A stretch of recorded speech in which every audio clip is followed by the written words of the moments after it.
guys. Hey guys. We're back with another movie review. In this video, we're going to be reviewing Batman v Superman. We literally just got home from the movie theater. This review is going to be mostly spoiler-free. We will warn you before we get to any spoilers, so feel free to watch without being spoiled.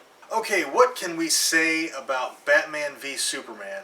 Well, it was a bad movie, but it made up for it by being too long. I mean, that's really kind of where I stand on it. Yeah, the movie was basically pretty bad. The third act was amazing. Unfortunately, the first two acts, 2/3 of the movie, was really, really boring. And then it ended but kept going. Yeah, like the movie was over, but the movie didn't realize that it was over. Yeah, so it like kind of went into a final act. Like it had this epilogue, and then it had another one, and then they had a flashback into another epilogue. So the redeeming quality of this movie was Wonder Woman. Yes, which is not a spoiler because she's in like all of the promos. Yeah, she's in all the promos. Yeah, so her part in the movie was the only good part of the movie. She absolutely stole the show, yes. Which is a very bad thing in a Batman v Superman yeah, movie. Like Wonder Woman be the best this was part. totally, yeah, it's the only good part of this movie was Wonder Woman. I did think Ben Affleck made a way better Batman than I thought he would.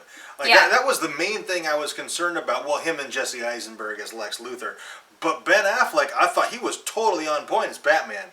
Jesse Eisenberg's Lex Luthor was awful. Yeah, it was really bad. Like, I think he forgot he was playing Lex Luthor and started playing the Joker instead, because that's what it felt like to me. He did come across as more manic and insane rather than evil genius. Yeah. Lois Lane in the movie felt like she was just kind of shoehorned in. Like they had to find a reason for her to be in the movie. Yeah, her whole role was completely pointless. They could have written the movie without her in it, and it still would have worked. Yeah. Okay, now we're going to get into some spoilery type stuff. So if you haven't seen the movie yet and you want to avoid any spoilers, turn off the video right now and come back later. Okay, the first big spoiler is, why did they tease that we were going to have Aquaman when he was literally in 2 freaking seconds of the movie? And I totally called that. I was like, watch Aquaman only be in like 2 seconds of the movie. Yeah. Like at the very end, which, not at the very end, but still, 2 seconds. Yeah. Like, you could have, like, if you blinked, you would have missed his part. Yeah. And the same thing with the rest of the teasers of the rest of the Justice League. Flash, we got a teaser of the Flash. By far, though, the coolest teaser was probably my least favorite member of the Justice League, Cyborg. Yeah, the Cyborg one was really cool. Little portion. That was awesome. Yeah. And I'm like, dude, I don't even like Cyborg.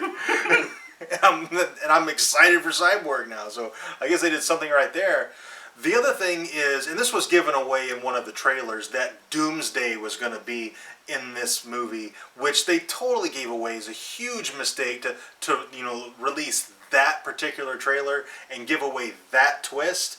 But Doomsday, I thought it was basically pretty okay. The Doomsday fight was amazing. Yeah. And from some of the dialogue from Lex Luthor at the end of the movie, I gotta think Darkseid is gonna be the villain in the Justice League film. Because, I mean, Batman or Ben Affleck, Bruce Wayne, he says, he's like, we're going to have to tell him, talking about the rest of the Justice League members, that they're going to have to fight. And Wonder Woman asks him how he knows, and he says, I just have a feeling. Yeah. And then he talks to Lex Luthor, and he says, the bell's been rung. They know. The people out in the stars, they know. And I'm like, oh, man, it's totally going to be Darkseid. And I'm kind of either way out. As bad as Batman v Superman is, I'm really worried about the Justice League movie, and I'm really worried about Suicide Squad now. Yeah, this movie definitely does not have me super excited for future DC movies. Yeah. They're killing it in the TV. Like, DC TV right now is phenomenal. With the exception of Legends of Tomorrow. Yeah. We're not real keen on Legends of Tomorrow. No. But, I mean, there's Arrow and The Flash and Lucifer. And Gotham, iZombie. All of those Supergirl. Yeah, they're all knocking it out of the park. They're totally amazing. On point. Yeah. Cinematically, they're totally shitting the bed. Yeah. So, this does have me a little worried. But I won't totally cast it out because in the most recent Batman trilogy, I hated the first movie. I don't think I've ever made it through the whole first movie because it's so boring. And the second two were phenomenal. So just because this movie sucked doesn't mean the rest of the movies that follow it are going to suck. So fingers crossed.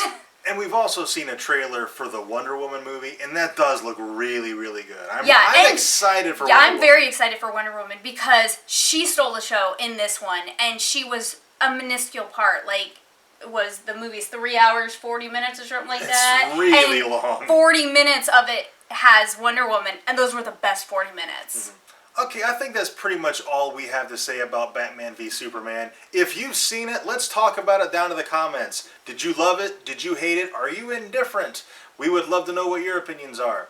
Also, if you enjoyed this review, and we really hope you did, be sure to tell us by clicking that like button and subscribe for more reviews. And thank you very much for watching, and we'll see you next time.